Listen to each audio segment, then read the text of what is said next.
Hi there, and welcome to the EcoSolar Home Tour. My name is Andrew Mills, and today we're going to be talking about a net zero energy home in the Blatchford neighborhood in Edmonton, Alberta.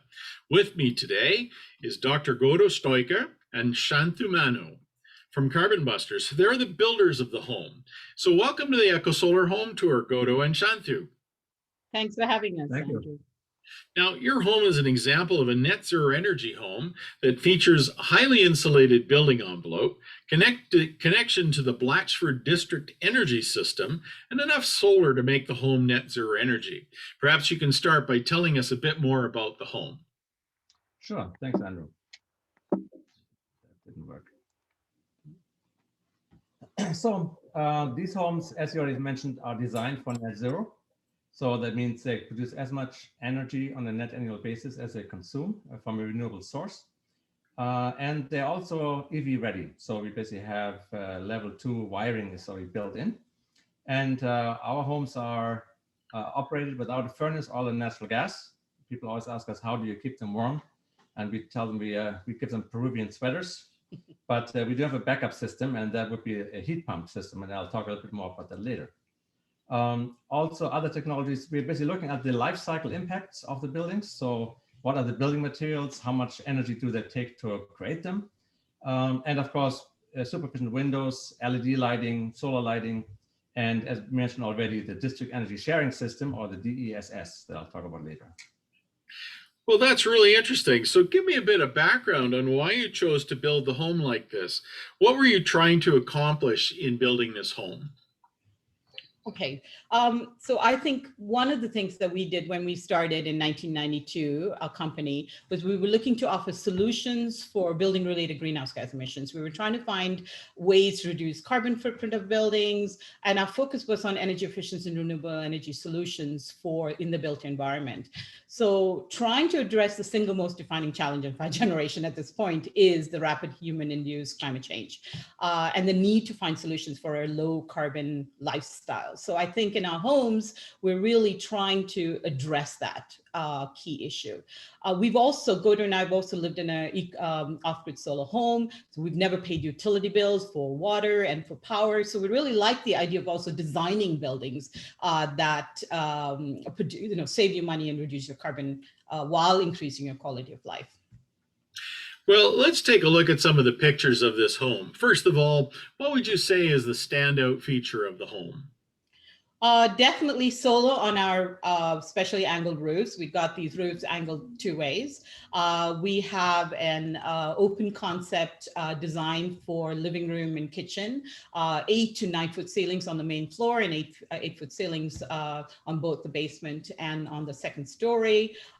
We have walls thick enough to sit on, perhaps put a guest on it if you're looking for an extra bed.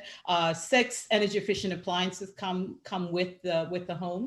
3 to 4 bedrooms in any one of the homes. And the cool thing is we try to address aging in place. So one of our bedrooms are always on the main floor. So that's kind of cool. And we have a large outdoor patio on the second floor as well.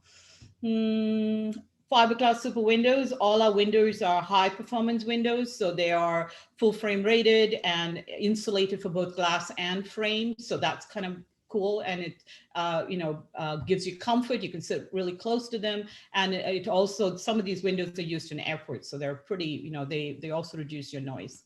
And our homes also in Blatchford, the view from our front window, the living room window, is to a public garden space. So that's kind of cool as well. And corner lots come with laneway homes.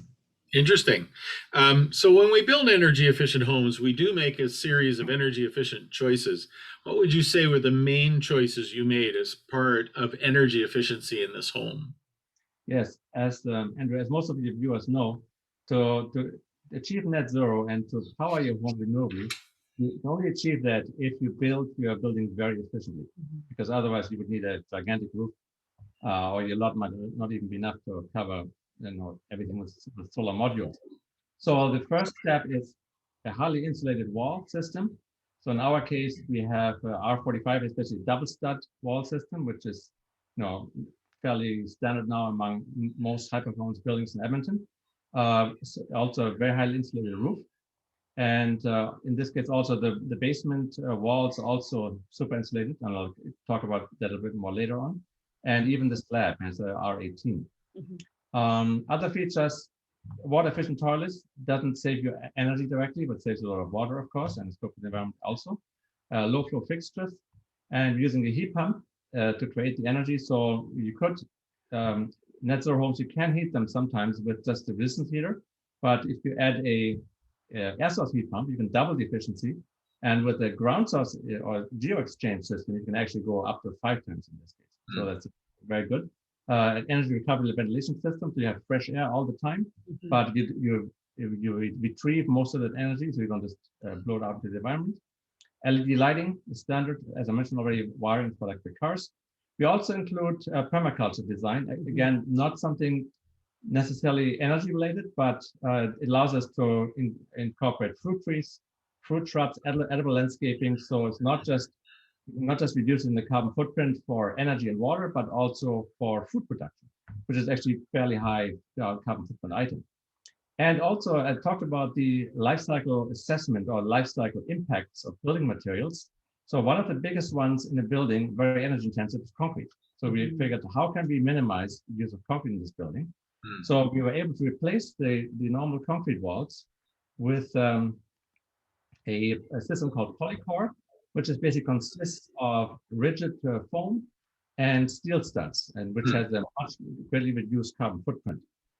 And finally, active solar, of course, there's a passive solar design in the system. And then there's the active system where we use the solar photovoltaics on the roof, solar electric, to power our heat pumps and also the domestic water production. Interesting. So maybe talk. Here's an example of the double stud wall. So you basically have a good thermal separation between the outer and inner stud. That means you have virtually no thermal bridging, and it also helps for soundproofing.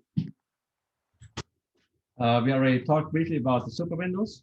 So people think high efficiency is a triple pane window, but these windows go far beyond that. And that is because they're made of fiberglass. So that means they have very little thermal expansion, so very little chance of being drafty. And at the same time, they have super insulated frames, as you can see here at the bottom. So that means even the frames well insulated. So the center of glass insulation for this window is about R7 to R8, which is about twice as good as a regular triple pane window.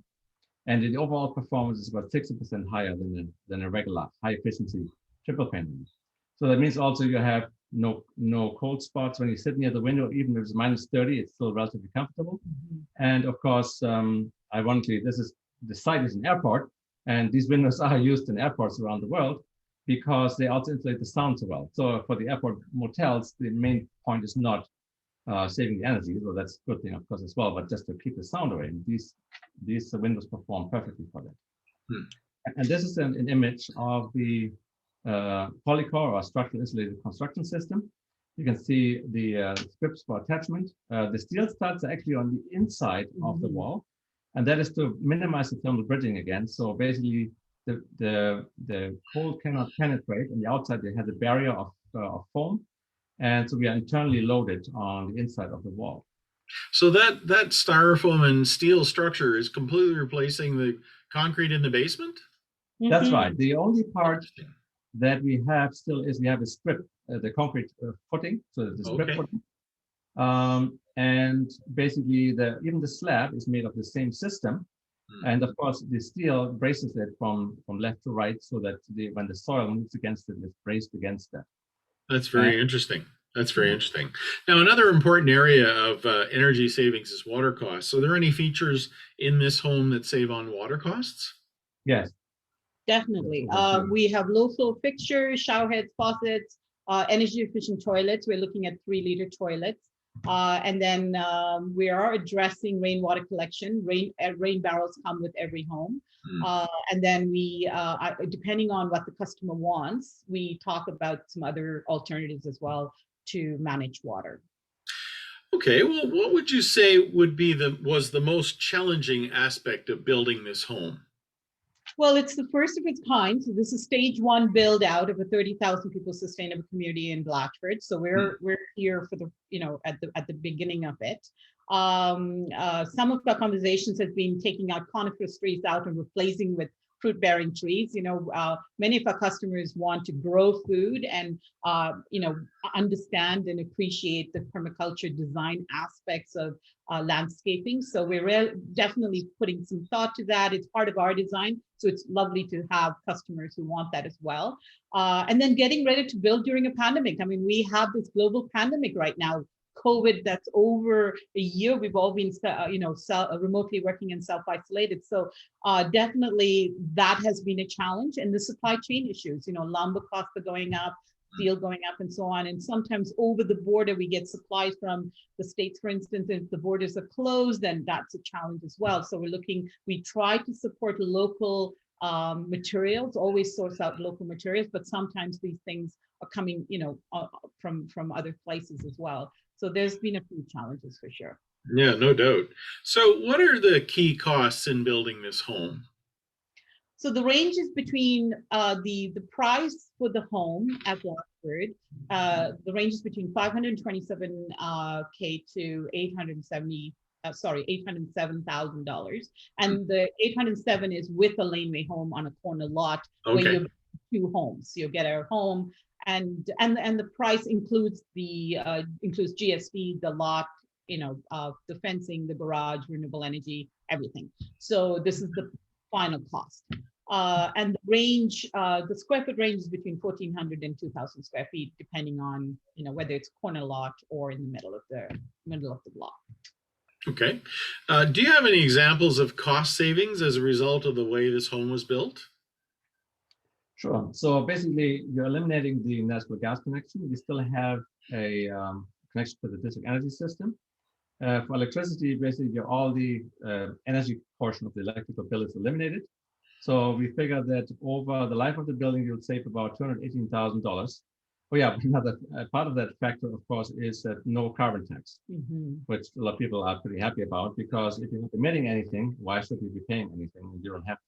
And that's exactly, the idea of carbon pricing is it wants to encourage people to choose options that have a low carbon footprint, which is exactly what these buildings are. Also, we expect to save per house about 1,010 tons of CO2, or compared to Alberta Building Code. And that is equivalent to driving a Prius for 15,000 kilometers per year for 685 years. Why don't you share a bit about the district energy system? I think that's unique to the Blatchford neighborhood. Yes, that's a really good question, Andrew. And some people don't understand what it is, or they think, is this something really new? And the good thing is that this system is based on technology of which we have about 100,000 examples in Canada already, and hundreds in Edmonton. So it's not a technology that is unproven. It's well tested. And basically, so the heart of the energy center one, which is shown at the background here, is about 453 boreholes that were placed below the lake. As you know, at Blatchford, there's a beautiful park being built and also a large lake. So these boreholes are actually under the lake. And what happens, you can see in this graph, so this is where the geoexchange takes place. We basically have a liquid circulating, basically water. And this water basically in the winter picks up the heat from the ground, from the boreholes, sends it to the energy center. And then we have distribution piping there. And it's then sent, in the case of residential, basically through the building. So that might be at 10 degrees Celsius. It's actually fairly high for a shallow geothermal or geoexchange system. And then in the building, we have a water to air heat pump that basically lifts up the temperature. It basically concentrates the energy, so to speak, and makes it available for the space heating, and then also is converted into hot water. So the heat pumps are in each of the individual homes, but the energy center is circulating water to throughout the homes that it's pulled from underneath this lake, which has a bit of a heat value in it. That's exactly right. And actually, there is a backup heat pump at the energy center as well. So if necessary, they can lift the quality of that water if it gets too cold.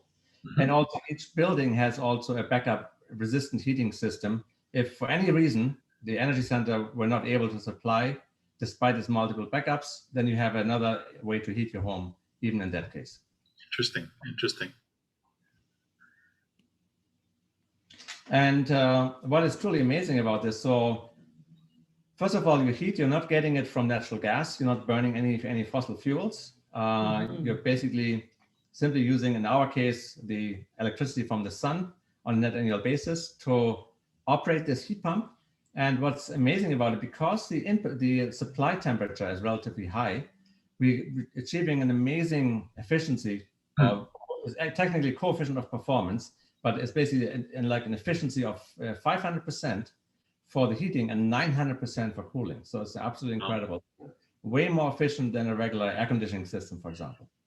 My heat pump has a performance of 300. So 500 is fantastic. Fantastic, yes. I mean, 300 is still a lot better than what you get from an air source heat pump. It's typically about 220 right now. Yeah. It was 180 a few years ago, but the heat pumps keep getting better and better. And as I mentioned, backup systems at the energy center on site. So overall, we're able to reduce our net energy input for the space heating of our buildings by over 94% compared to. Well, that's fascinating. Now, tell me about back to the home. What would you say is your favorite part of the home? Well, my personal favorite is the second story patio, hands down. I love being able to go from inside to outside, growing my flowers and food on, right outside on my home. So this is my favorite part for sure. Very nice. Okay, well, thanks. I would like to ask if there's anybody you would like to thank today that helped you with this home. Yes, definitely. We have so many people, and we've tried to put as many names as we could on this particular slide to thank, and definitely our team, Alex and Thomas and Ravi and Stuart, Kelly, Peter, Kira, Lance, and the list goes on. Special thanks to the Blatchford team, Tom and Cheryl and Lauren and Jane and Daniel and Christian and Samir and Andrew. We want to thank you as well for having us on the EcoSolar tour. We love your tour, and we've always participated. We've always just come to your tour and looked at all these amazing homes that you showcase. And then we loved also being part of it in the last few years as well. So thanks for having us for sure. Well, thank you. Why don't you tell me a little bit more about Carbon Busters? Well, Carbon Busters has been around for 28 years. Our focus, as I said, was to find solutions for mitigating climate change, so decreasing carbon footprint of homes and buildings. So we've been in the built environment in Europe and across Canada and parts of US for a few decades. Now, Gordon and I have also lived off-grid in a solar home for 22 years. So when we were young, we wanted to go support, no coal burning, and can we do it? So we've done the pioneer thing where we had a 400-meter driveway and put everything on a sled, pull it in. We've done all of those wonderful things. Had a solar shower, experienced the outdoor experience of a toilet in the woods, sort of thing. So I think I should write a whole story about that. But we're definitely committed to building homes that are well built and warm and comfortable and secure with the zero carbon target. We want to design. We love that idea of designing for lifestyle, for a zero carbon lifestyle. Well, thank you for coming and joining me on the tour today. I am looking forward to seeing this new home in Blatchford when it's available. I also want to thank our EcoSolar Home Tour sponsors. Our sponsors offer many interesting services to help you build an energy efficient home, and we encourage you to visit them. Please visit our website to find the links to all our sponsors. To find more about the tour homes, tour dates, and sponsors, please go to our website at www.ecosolar.ca. We'll see you on the tour. Thanks for watching.